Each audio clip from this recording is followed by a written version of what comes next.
नमस्कार, स्वागत है आपका हमारे चैनल में। मैं रानी गुप्ता आपके साथ। बड़ी खबर सामने आ रही है। आपको बता दें कि टीएमसी के सांसद शत्रुघ्न सिन्हा ने ममता बनर्जी को छोड़ करके राहुल गांधी की तारीफ की है। इसी के साथ ही भारत जोड़ो यात्रा की तारीफ करते हुए शत्रुघ्न सिन्हा तो यहां तक कह गए कि प्रधानमंत्री बनने की क्षमता राहुल गांधी में है।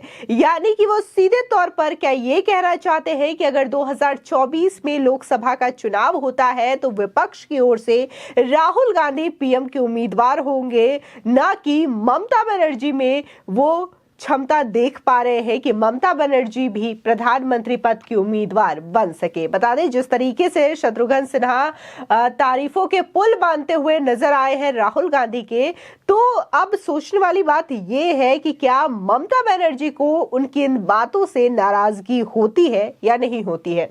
क्योंकि अगर 2024 के लोकसभा चुनाव की बात करें तो तमाम विपक्षी पार्टियां लगातार तैयारियां कर रही हैं, चाहे फिर वो नीतीश कुमार हो, राहुल गांधी हो, या फिर ममता बनर्जी हो, या फिर अरविंद केजरीवाल हो। तमाम ऐसे नेता हैं जो कि अपने आप को पीएम पद की उम्मीदवारी के तौर पर देखते हैं और कभी कभी बयानबाजी से ऐसा साफ प्रतीत होता है कि आने वाले समय में ये जो है अपनी अपनी दावेदारी पेश करते हुए नजर आएंगे। अगर हम बात अरविंद केजरीवाल की करें तो उन्होंने तो सीधे तौर पर यह कह दिया है कि 2024 की जो लड़ाई होगी वो अरविंद केजरीवाल वर्सेस प्रधानमंत्री मोदी की होगी। तो इस बीच शत्रुघ्न सिन्हा का यह बयान आना कि प्रधानमंत्री बनने की जो क्षमता है वो राहुल गांधी के अंदर है, तो यह सवाल उठाता है कि क्या यह क्षमता ममता बनर्जी के अंदर नहीं है, जिसे कि वो देख नहीं पा रहे हैं या फिर उनकी तारीफ नहीं कर पा रहे हैं। बता दें कि टीएमसी के सांसद शत्रुघ्न सिन्हा ने रविवार को भारत जोड़ो यात्रा की जमकर तारीफ की। उन्होंने कहा कि ये एक ऐतिहासिक और क्रांतिकारी यात्रा है। आसनसोल से लोकसभा सांसद शत्रुघ्न सिन्हा ने कहा कि राहुल गांधी एक युवा आइकन के रूप में उभरे हैं। उनकी छवि पहले की तुलना में अब पूरी तरीके से बदल चुकी है। कुछ लोग राहुल गांधी की छवि को नष्ट करने की कोशिश करते हैं, लेकिन वो बहुत गंभीर रूप से उभरे हैं। साथ ही शत्रुघ्न सिन्हा ने आगे ये भी कहा कि राहुल गांधी में प्रधानमंत्री बनने की क्षमता है। उनके परिवार के लोगों ने प्रधानमंत्री के रूप में देश की सेवा की है और देश के विकास में योगदान दिया है। उन्होंने ये भी कहा कि संख्या के आधार पर ममता बनर्जी 2024 में गेम चेंजर बनकर उभरेंगी। ममता बनर्जी आयरन लेडी है, उन्हें अब कोई हल्के में नहीं ले सकता। साथ ही शत्रुघ्न सिन्हा ने भारत जोड़ो यात्रा की तुलना लाल कृष्ण आडवाणी की रथ यात्रा और पूर्व प्रधानमंत्री चंद्रशेखर की यात्रा से की है। उन्होंने भारतीय जनता पार्टी के नेतृत्व वाली केंद्र पर भी कटाक्ष किया। उन्होंने कहा कि बीजेपी हमेशा पूछती है कि कांग्रेस ने 70 सालों में क्या किया है। भारत जोड़ो यात्रा के 2024 के चुनावों के असर के सवाल पर शत्रुघ्न सिन्हा ये कहते हैं कि भारत जोड़ो यात्रा का निश्चित तौर पर चुनाव में असर पड़ेगा।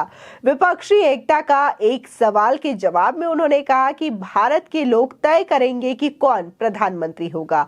विभिन्न राजनीतिक दलों के लोग एक साथ आएंगे। यानी कि सीधे तौर पर एक बार फिर से शत्रुघ्न सिन्हा ने यह इशारा कर दिया है कि 2024 के चुनाव में टीएमसी कांग्रेस के साथ आ सकती है। यानी कि तमाम जो विपक्षी दल है वो एक बार फिर से महागठबंधन की तैयारी में लगे हुए हैं। लेकिन इसी के साथ ही ये देखने को आता है कि कांग्रेस जो है इस बात से इनकार करती हुई नजर आती है कि विपक्ष के साथ वो इस बार चुनाव नहीं लड़ेंगे। तो वही बार बार जो इशारा है कहीं ना कहीं कांग्रेस के नेताओं से कहा जाता है कि विपक्ष के प्रधानमंत्री पद के उम्मीदवार के तौर पर राहुल गांधी चेहरा होंगे। क्योंकि ये देखने को मिला था कि कांग्रेस के सीनियर लीडर जो है कमलनाथ, उन्होंने ये दावा किया था कि कांग्रेस के जो नेता है राहुल गांधी वो विपक्ष की ओर से प्रधानमंत्री पद की दावेदारी पेश करेंगे। यानी कि विपक्ष की ओर से वो पीएम का चेहरा होंगे। तो इसी के साथ ही नीतीश कुमार को लेकर के भी अटकलें लगाई जा रही है कि उन्होंने एक बार फिर से जो है गठबंधन किया है आरजेडी के साथ, क्योंकि वो चाहते हैं कि 2024 में वो कमान संभाले देश की, जिसकी वजह से वो आने वाले समय में बिहार की कमान तेजस्वी यादव को सौंप सकते हैं। तो ये तमाम चीजें कहीं ना कहीं ये दिखाती है कि हालांकि विपक्षी दल में महागठबंधन को लेकर के अभी भी कंफ्यूजन बरकरार है, क्योंकि जिस तरीके से देखा जा रहा है तो तमाम नेता जो है अपने अपने पद की दावेदारी पेश करते हुए नजर आते हैं कि आने वाले समय में वो देश के प्रधानमंत्री बनना चाहते हैं। इसी के साथ ही देखने को मिलता है कि समय समय पर बीजेपी शासित केंद्र को भी लोग कटाक्ष करते हुए नजर आते हैं। जिस तरीके से राहुल गांधी हालांकि भारत जोड़ो यात्रा तो कर रहे हैं, लेकिन इस यात्रा के दरमियान जो एक बात है वो सभी के जबान पर है कि क्या इस यात्रा से कांग्रेस पार्टी को कोई राजनीतिक फायदा होगा या नहीं होगा। लेकिन अगर हम आंकड़ों पर नजर डालें तो अभी जो चुनाव हाल ही में हुए हैं, चाहे फिर वो लोकसभा के बाई इलेक्शंस हो या फिर विधानसभा चुनाव हुए हो, उसमें इस यात्रा का कोई खास असर पड़ता हुआ नहीं दिखाई दिया है। इसी के साथ ही ग्राम पंचायत के चुनावों पर भी अगर असर डाले तो इन चुनावों पर भी कांग्रेस का कोई वर्चस्व नजर नहीं आता है। ऐसे में जिस तरीके से बार बार यह दावा किया जा रहा है तमाम विपक्षी दल और कांग्रेस के नेताओं के द्वारा कि भारत जोड़ो यात्रा का असर लोकसभा चुनाव में पड़ेगा और इसका महत्वपूर्ण असर पड़ेगा, तो शायद ये बात नजर आता हुआ नहीं दिखाई दे रहा है। फिलहाल राहुल गांधी भारत जोड़ो यात्रा कर रहे हैं जो कि हरियाणा में पहुंच चुकी है, लेकिन इस बीच जहां उन्होंने कल एक बार फिर से प्रेस कॉन्फ्रेंस किया, लोगों के सवालों के जवाब दिए, तो वहीं एक बार फिर से वो जो है आरोपों में घिर चुके हैं। लेकिन जिस तरीके से वो जवाब देते हैं, लोगों को संबोधित करते हैं, तो वो खुद ही अपने सवालों के जवाब में फंसते हुए नजर आते हैं। जिस तरीके से उन्होंने गीता के उपदेशों का जिक्र किया तो इससे वो सवालों के घेरे में घिर चुके हैं। जिस तरीके से उन्होंने पुजारी और तपस्वी को लेकर के उदाहरण दिया तो इस बात को भी लेकर के अब राजनीति शुरू हो गई है, क्योंकि राहुल गांधी उदाहरण तो दे देते हैं लेकिन शायद इन उदाहरणों को देखते हुए वो भी इसको समझ नहीं पाते। लेकिन जिस तरीके से उन्होंने बात की है तपस्वी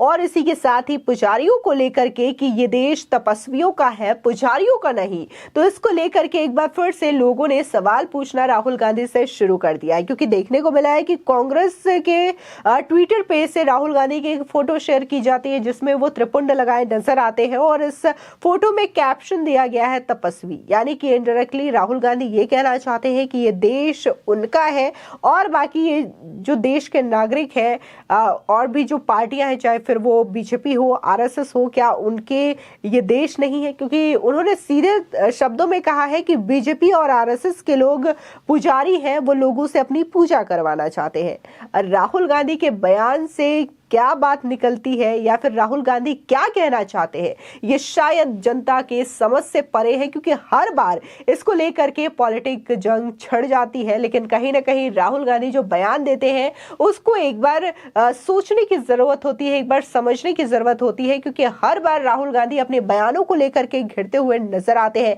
कहीं पर उनकी जबान फिसलती हुई नजर आती है तो कहीं इस तरीके से वो कंफ्यूजन में अपने संबोधन में नजर आते हैं, जिसको लेकर के साफ तौर पर लोग सवाल उठाते हैं कि अगर राहुल गांधी को देश का प्रधानमंत्री बना दिया जाए तो इस देश की स्थिति क्या होगी। फिलहाल जिस तरीके से टीएमसी सांसद शत्रुघ्न सिन्हा ने यह बयान दिया है और राहुल गांधी की जमकर तारीफ करते हुए कहा कि उनके अंदर प्रधानमंत्री बनने की क्षमता है, तो ये अपने आप में सवाल खड़े करता है कि क्या ममता बनर्जी के अंदर वो क्षमता नहीं देख पाते हैं कि देश में वो प्रधानमंत्री बनने के लायक है या नहीं है। क्योंकि ये खुद टीएमसी सांसद के द्वारा दिया गया बयान है। वो टीएमसी पार्टी में मौजूद है लेकिन अपने नेता को लेकर के वो प्रधानमंत्री बनने की उम्मीद नहीं जता पा रहे हैं, उनकी उम्मीदें राहुल गांधी से है। तो इससे सवाल उठता है कि क्या ममता बनर्जी को उनके इस बयान से आपत्ति होगी, नाराजगी होगी या नहीं होगी। फिलहाल आपकी इस खबर पर क्या राय है हमारे कमेंट सेक्शन में जरूर बताएं। आगे की और भी अपडेट के लिए चैनल को सब्सक्राइब करना ना भूलें।